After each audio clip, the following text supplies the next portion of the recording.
A cop who was trespassing was convicted for shooting the owner of the land. This got him a 6-year sentence, which has now been shortened because the governor of Missouri commuted his sentence.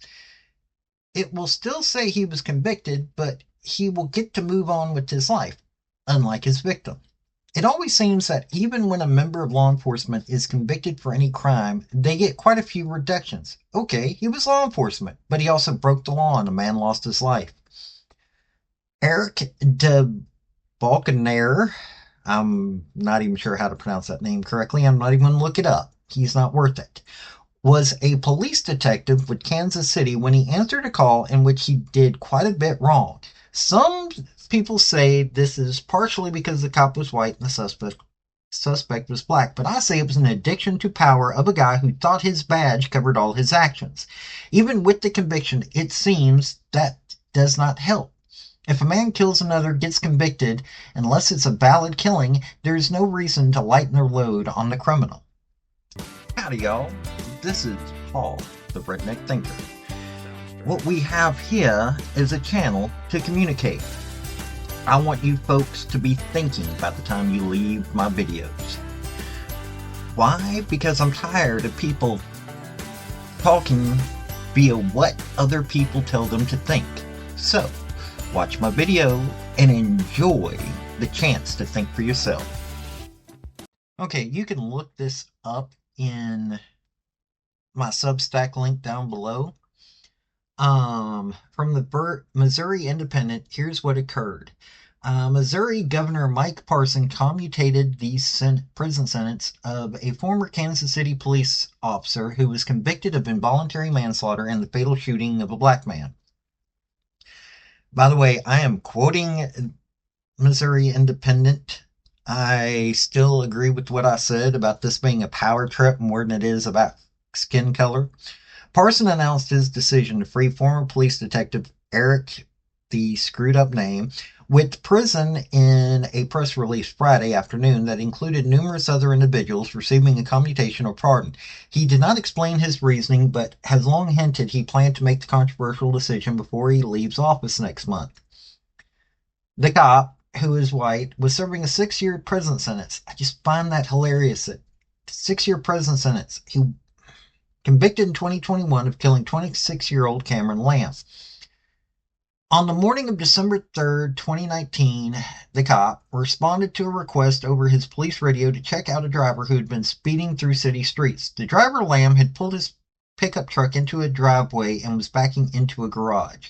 The cop, who was not in a police uniform, knocked down a makeshift fence to enter the property. 9 seconds later, he shot Lamb, who was sitting in his pickup and had just placed a phone call. The cop said he fired when Lamb pointed a gun at his partner. Police reportedly found Lamb in his truck hanging out the driver's side window and a handgun on the ground near his left hand. Prosecutors have contended the gun was planted. Now, think about that for a minute. Prosecutors know that they have to work with cops, so they're not going to do that kind of thing very often where they're going to say something that wild, unless they definitely thought it was possible. Jackson County Judge J. Dale Youngs convicted the cop, I'm not going to mangle that name, of second-degree involuntary manslaughter and armed criminal action. The officer had no legal right to enter Lamb's property, he ruled, and the shooting was unconstitutional. Since then, an appeals court has upheld the verdict. The Missouri Supreme Court refused to review the case. A federal judge ruled in a civil case that the cop violated Lamb's civil constitutional rights. His official commutation document signed by Parson places him on parole subject to the conditions imposed by the parole board. Critics of the Parsons decision noted that he has routinely refused to intervene in wrongful conviction cases involving black men. I don't know if he does or not, but intervening in this cop's case is idiotic to begin with.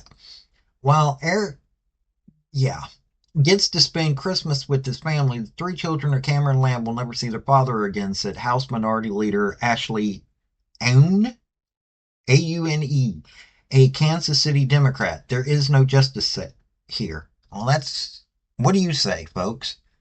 when you talk about justice, you think you somehow got some, and it turns out to be injustice once again. Well, that's the father of Cameron Lamb moments after learning the former police detective who killed his son is getting out of prison. Right now, Eric DeValcanier is preparing to spend Christmas at home. Missouri Governor Mike Parson commuted his sentence. He's one of 25 people whose sentences were either pardoned or commuted today, but DeValcanier is the one that's getting national attention. Fox 4's Shannon Russo's live tonight after hearing from people on both sides of this issue. So to give you all at home some background on this, in case you're not familiar, Eric DeValcanier was convicted in 2021 on two things: second-degree involuntary manslaughter and armed criminal action. That was for the 2019 shooting death of Cameron Lamb. Now, he was sentenced to 6 years in prison after filing several appeals and started serving that sentence in October of last year. Tonight, former Kansas City detective Eric DeValcanier is getting out of prison after serving 14 months of a 6-year sentence. While his family is relieved, Cameron Lamb's family is angry. But it's very displeasing to know that this man has been tried, sentenced, and convicted of killing an innocent man, and still, just by the stroke of a pen, he is released. Lori Bay and her husband spoke with Fox 4 over the phone just moments after the announcement. When you talk about justice, you think you somehow got some, and it turns out to be injustice once again. How do you do that in this situation? Eric DeValcanier shot and killed 26-year-old Cameron Lamb 5 years ago this month as Lamb backed his truck into his garage. Police had gone to Lamb's home after reports that he'd been speeding after another car. During the trial, prosecutors argued that Lamb was not armed when he was shot. In addition to the criminal conviction, a federal judge ruled in a civil case that DeValcanier violated Lamb's civil rights when he entered his backyard without a warrant. Fox 4 also called and messaged DeValcanier's family this evening, but we have yet to receive a response. However, the Law Enforcement Legal Defense Fund, which solicited financial support for the former detective, released this statement from DeValcanier himself on X, saying, quote, "I'm so grateful to the thousands of people who stood with me, prayed with me, and called Governor Parson and advocated for this commutation." Others reacting tonight include Jackson County Prosecutor Jean Peters Baker, whose office prosecuted the case. She said DeValcanier was, quote, "shown incredible mercy by the governor. No such mercy was shown to the victims." But the Missouri Fraternal Order of Police says, quote, "Missouri has taken a powerful step in standing with law enforcement by correcting a grave injustice." And to be clear, this is not a pardon, this is a commutation. So while he is being released from prison, he is still on parole and he's still considered a convicted felon. Kevin. Thank you, Shannon. Shannon Russo live in downtown Kansas City tonight. Oh, and if you don't mind, like, subscribe, comment. And I've got a link tree down below that's got my social media. And it has my Patreon if you want to help out. Thank y'all.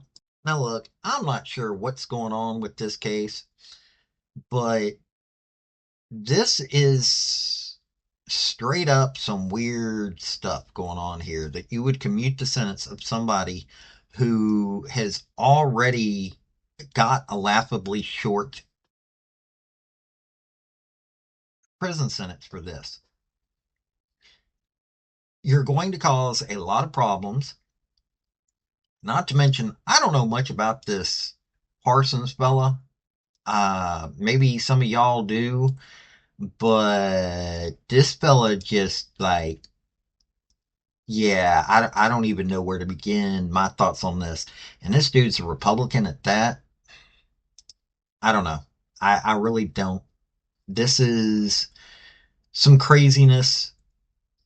And he was convicted on top of the fact of that he crossed onto property that he shouldn't have crossed onto. So let's hear from y'all, because I've just got a headache from thinking about the stupidity of this one. This has been Paul, the Redneck Thinker. Y'all have a good day now. Bye. folks, I just want to say thank you for listening.